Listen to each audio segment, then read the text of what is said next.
दिल्ली के Lutyens zone में खड़ी यह है सुनहरी बाग मस्जिद। इस मस्जिद को लेकर एक तरह से महाभारत की धमकी दी जा रही है।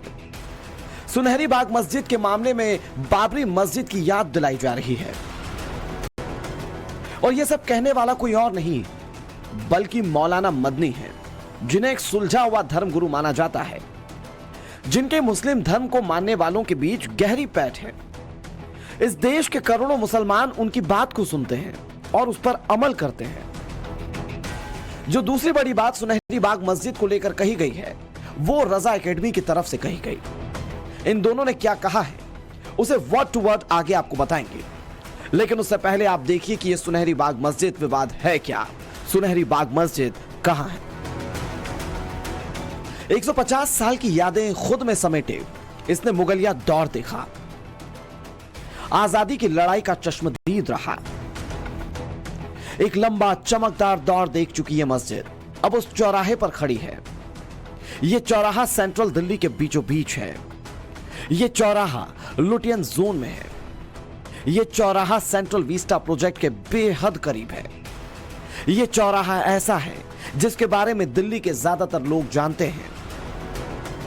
एक तरफ दिल्ली की जनता की तकलीफ है, विकास के काम में अड़ंगा है और रोजाना भयंकर ट्रैफिक जाम का अभिशाप है, तो दूसरी तरफ इस मस्जिद के नाम पर देश के मुस्लिम तबके के सामने बाबरी वाली मिसालें दी जा रही हैं। वो कट्टरपंथी उकसावा पैदा किया जा रहा है जो हिंदू मुसलमान में खींचतान पैदा कर दे।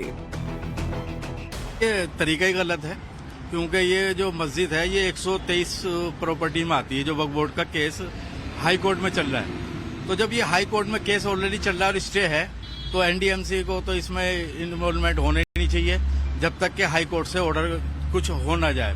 और ये कोई नई मस्जिद नहीं है। ये तकरीबन जो 1911 से जब ये राजधानी बनाया था दिल्ली, न्यू दिल्ली को, तो अंग्रेजों ने जब देखा था तो ये प्रॉपर्टी उसमें आती थी। तो यानी कि 150 साल तो इसको मस्जिद को हो गए कम से कम। और कानून के हिसाब से चलेंगे 150 साल पुरानी मस्जिद के हिसाब से यहाँ ये रोड भी नहीं था, यहाँ ये पार्लियामेंट भी नहीं थी, यहाँ ये दूसरे डिपार्टमेंट भी नहीं थे, तो ये मस्जिद थी। सुनहरी बाग मस्जिद से जुड़े मौलाना ये बयान क्यों दे रहे हैं, क्यों गिना रहे हैं कि मस्जिद तब से है जब यहां ना तो सड़क थी ना पास में संसद बनी थी? तो उसकी वजह जान लीजिए। उसकी वजह है न्यू दिल्ली म्युनिसिपल कॉर्पोरेशन यानी एनडीएमसी का ये पब्लिक नोटिफिकेशन। इस नोटिफिकेशन में जनता से राय मांगी गई है कि जिस जगह पर अभी सुनहरी मस्जिद मौजूद है वहां से इसे हटाया जाना चाहिए या फिर नहीं।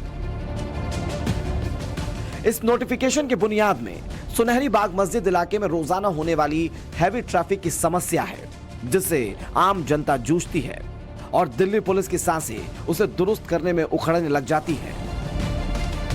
राजधानी दिल्ली के सुनहरी बाग रोड की सुनहरी बाग मस्जिद एक बार फिर चर्चे में है। इस बार चर्चा इसीलिए क्योंकि एनडीएमसी ने मस्जिद को लेकर एक पब्लिक नोटिस निकाला था, पब्लिक एडवर्टीजमेंट निकाला था, जिसमें लोगों से ये राय मांगी गई थी कि क्या मस्जिद को हटाया जाना चाहिए। क्योंकि जो सुनहरी रोड है ये पूरा आप देख रहे हैं, ये लुटियन जोन में आता है और यहाँ पे 6 हेक्सागन अगर हम कहें हम तो 6 रास्तों में ये पूरा का पूरा जो एरिया है वो डिवाइड होता है। जो कि एक तरफ अगर आप पीछे देखेंगे तो ये सुनहरी रोड की तरफ रास्ता जाएगा यहाँ पर। इसके अलावा इसके बगल में अगर आप देखेंगे अगला कट तो वो आर्मी हेडक्वार्टर की तरफ जाएगा। उसके अगला हेडक्वार्टर अगर आप कट देखेंगे तो वो एयरफोर्स हेडक्वार्टर की तरफ जाएगा। दूसरी तरफ देखेंगे तो इंडिया गेट की तरफ एक रास्ता जाएगा। उसके अलावा देखेंगे तो यहाँ पर जो उद्योग भवन की तरफ रास्ता है वो आपको नजर आएगा। और जो सामने इमारत आप देख रहे हैं ये उद्योग भवन है। इसके अलावा के कामराज मार्ग हो या फिर अलग अलग जो मार्ग है, नेहरू मार्ग है, वो आपको यहाँ पे देखने को मिलेगा। ऐसे में जब ट्रैफिक का टाइम होता है, जब नौकरी पेशा लोग अपने जॉब पे जाते हैं, नौकरी पे जाते हैं या शाम को जब अपने घर लौटते हैं, ऐसे में ये पूरा का पूरा इलाका जो है वो कॉम्पैक्ट हो जाता है। इसी बात का हवाला देकर एनडीएमसी ने रायशुमारी शुरू की है, जिस पर 1 जनवरी की शाम 5 बजे तक जनता को अपनी राय देनी है। उसी रायशुमारी पर बवाल खड़ा कर दिया गया है। दिसंबर की ठंड में दिल्ली की सुनहरी बाग मस्जिद पर मुस्लिम सेंटिमेंट्स को सुलगाने की कट्टरपंथी कोशिशें तेज हो गई है। इस मस्जिद के बहाने बाबरी विवाद की याद दिलाई जा रही है और मुस्लिम तबके में यह बात फैलाई जा रही है कि बहाने बनाकर मुस्लिम इबादत गाहों को हटाने की साजिश जोरों पर है। कौन अपने अपने पवित्र स्थान को जहाँ वो नमाजें पढ़ते हैं और वो एक जमाने से है, हम कैसे उसको दे सकते हैं जब हमारा मानना ये है कि ये जगहें हमारी हैं, किसी और की नहीं है। हमारे नजदीक मस्जिद पवित्र स्थान है, किसी दूसरे के धर्म की जमीन पर कब्जा करके हम मस्जिद बना लें, हमारे धर्म के अंदर इसकी इजाजत नहीं है। हम ये जानते हैं, मानते हैं, हमें यकीन है कि जहाँ मस्जिद है वो जगह मस्जिद ही की है, मस्जिद वहां बनाई है, हम वो किसी दूसरे को कैसे दें। एनडीएमसी के पब्लिक नोटिफिकेशन पर दिल्ली में जमीयत उलेमाए हिंद तीखे तेवर दिखा रहा है। जमीयत के मुखिया अरशद मदनी ने ट्वीट कर कहा, सुनहरी बाग मस्जिद के लिए हर तरह की कानूनी लड़ाई लड़ेंगे। मस्जिद को गिराना एक साजिश है। बाबरी मस्जिद फैसले के बाद सांप्रदायिक शक्तियों का हौसला बढ़ गया है। उनकी निगाहें हमारी इबादत गाहों पर है। हम मस्जिद की सुरक्षा के लिए हर कदम उठाएंगे। प्रशासन को गैर कानूनी कार्य से बचना चाहिए। जमीयत के ट्वीट के बाद मुंबई की रजा एकेडमी ने भी एनडीएमसी के खिलाफ मोर्चा खोल दिया। एनडीएमसी के पब्लिक नोटिस को रजा एकेडमी ने देश में अराजकता फैलाने की साजिश करार दिया है। रजा एकेडमी ने मुंबई में उलेमाओं की मीटिंग बुलाई और सुनहरी बाग मस्जिद मामले को सियासी रंग दे दिया। दिल्ली के एनडीएमसी को ट्रैफिक का बहाना बनाने का क्या अधिकार है? ट्रैफिक का बहाना बनाकर मस्जिद को नुकसान पहुंचाना सही नहीं है। नोटिस जारी करने वाले अधिकारियों को तुरंत निलंबित किया जाना चाहिए और उनके खिलाफ कानूनी कार्रवाई होनी चाहिए। साथ ही इसकी न्यायिक जांच कराई जाए कि किसके निर्देश पर ऐतिहासिक स्थलों को ध्वस्त करने की योजना बनाई गई। मुद्दा हैवी ट्रैफिक का, रोज जनता को होने वाली परेशानियों का, उससे निजात दिलाने के लिए सुझाव के नाम पर अभी सिर्फ रायशुमारी ही होने वाली है। कोई फाइनल फैसला नहीं हुआ है, लेकिन जमीयत और रजा एकेडमी के झंडा बरदार इसे मुस्लिम अस्मिता पर हमला बताने की होड़ में उतर आए हैं। सरकार की नीयत पर सवाल उठा रहे हैं। एनडीएमसी जो सोच रही है कि भाई राय लेके अगर कोई आदमी अपने आपके घर की राय ली जाए तो बहुत सारे तो कह देंगे तोड़ दो। तो इसलिए ये हमारी आस्था का मसला है, मस्जिद का मसला है और सुप्रीम कोर्ट ने इसको मना कर रखा है। और जो 1947 से जो एक एग्रीमेंट था और कि भाई जो मस्जिद है मस्जिद रहेगी, जो मदरसा है मदरसा रहेगा और जो मंदिर है वो मंदिर रहेगा, उसको हटाया नहीं जा सकता। तो उसके अकॉर्डिंग ये 123 प्रॉपर्टियां वैसे भी नहीं हट सकती। तो अगर आगे दिक्कत होती है तो क्या आप लोग कोर्ट जाने के लिए भी तैयार हैं, लड़ेंगे आगे? सर कोर्ट तो ऑलरेडी गए हुए ये केस चल रहा है, तो इसके लिए भी जाएंगे। जो इलीगल काम करेगा उसको सजा मिलेगी और कोर्ट के थ्रू मिलेगी। लेकिन ये जो है आज की सरकार ने सारी एजेंसियां पीछे लगा रखी हैं माइनॉरिटीज के पीछे। इस तल्ख तेवर की टाइमिंग सवालों के घेरे में है। देश एक तरफ अयोध्या में राम मंदिर की प्राण प्रतिष्ठा की बाट जो रहा है और मुस्लिम तबके का एक हिस्सा भी इसमें बढ़ चढ़कर हिस्सा ले रहा है। देखिए, राम जी को मानने के लिए हिंदू होना ही जरूरी नहीं है। राम जी को कोई भी मानता है, चाहे वो मुसलमान हो, हिंदू हो, सिख हो, ईसाई हो, वो जा सकता है। जरूरी नहीं है कि हिंदू ही राम जी को माने। और राम जी तो सबके भगवान है। जरूरी नहीं है कि मैं मुसलमान हूँ तो मैं राम जी को नहीं मानूंगी। मैं मानती हूँ और राम जी के लिए मैं जा रही हूँ। सवाल यह है कि क्या मुस्लिम युवा पीढ़ी का ये झुकाव कट्टरपंथियों को बेचैन कर रहा है? क्या इसीलिए सुनहरी बाग मस्जिद की रायशुमारी को कट्टरपंथी इस तरह पेश करने में जुट गए हैं कि मुस्लिम अस्मिता को चोट पहुंचाने के लिए इस मस्जिद को निशाना बनाया जा रहा है?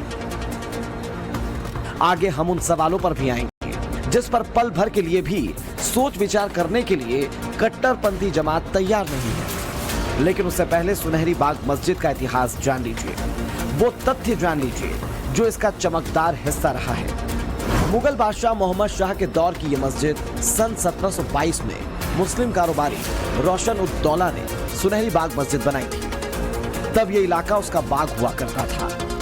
इस मस्जिद के ऊपर तब तांबे से बने 3 गुंबद लगाए गए थे। इन्हीं गुंबदों के कारण इसके नाम में सुनहरी जोड़ा गया। एक और ऐतिहासिक तथ्य ये है कि इस मस्जिद में इनकलाब जिंदाबाद का नारा दिया गया था। स्वतंत्रता सेनानी मौलाना हजरत मोहानी ने ये नारा दिया था। ये भी लोग बताते हैं कि ये काफी पुराना मस्जिद है और यहाँ पे स्वतंत्रता सेनानी आके नमाज पढ़ा करते थे। बाकायदा यहाँ पे जो स्वतंत्रता के लिए मीटिंग्स हैं वो हुआ करती थी, अंदर मीटिंग्स का दौर चलता था। और आज भी जो पार्लियामेंटेरियंस हैं वो इस मस्जिद में आते हैं, अपना नमाज पढ़ते हैं। कई सारे जो केंद्रीय कर्मचारी हैं, ये केंद्रीय सचिवालय बगल में है, वहां आते हैं, यहाँ पे आके नमाज पढ़ते हैं। ऐसे में लोगों की उम्मीद यही है कि इस मस्जिद को नहीं हटाया जाए। सुनहरी बाग मस्जिद पर रायशुमारी के नतीजे आने अभी बाकी हैं। दिल्ली की जनता के मिजाज का इशारा समझना अभी बाकी है, लेकिन उससे पहले ही सुनहरी बाग मस्जिद का अभियान छेड़ दिया गया है। मुस्लिम तबके में इसके लिए QR कोड वाला मैसेज भेजा जा रहा है। सरकार पर हर हाल में दबाव बनाने का उकसावा दिया जा रहा है। सुनहरी बाग मस्जिद पर बाबरी वाली धमकी देने वालों के तेवर पर बात करने से पहले इस मस्जिद में रहने वालों को भी आपको सुना देते हैं, जिसने टाइम्स नाउ नव भारत से बातचीत की। तो आप लोग क्या सोचते हैं, इसे हटना चाहिए नहीं हटना चाहिए? सर रोजी रोजगार इतने साल से है, बाप दादाओं की जिंदगी गुजर गई, हमारी फिर है, बच्चे हैं आने वाले, तो हम तो यही चाहेंगे कि भाई जहाँ रोजी रोजगार है अपना वहीं रहे। जहाँ मजारे थी तो ये हटा दी है, और इसलिए हटाई थी कि जिससे कि ये रास्ता चौड़ा करा जाए।